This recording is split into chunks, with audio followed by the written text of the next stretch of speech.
Distance ಏನಿಲ್ವೇ?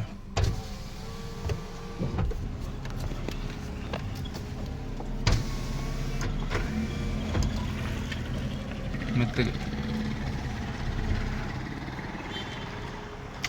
ಬಾಬಾ ಹಸು ಎಷ್ಟು ಚೆನ್ನಾಗಿದೆ, ಆದರೆ ಕಾಲಿಗೆ ನೋಡಿ ಹೆಂಗೆ ಏಟಾಗೋಗಿದೆ.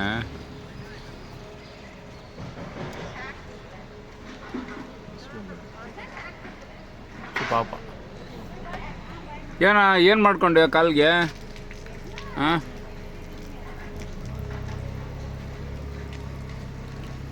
ನೋಡಿ ಪಾಪ.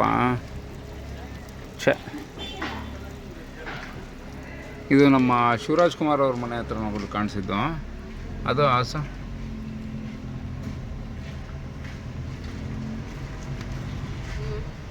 ನೋಡಿ ಎಷ್ಟು ಚೆನ್ನಾಗಿದೆ ಇದು. ಇಲ್ಲ ನೋಡೋಕ್ಕೆ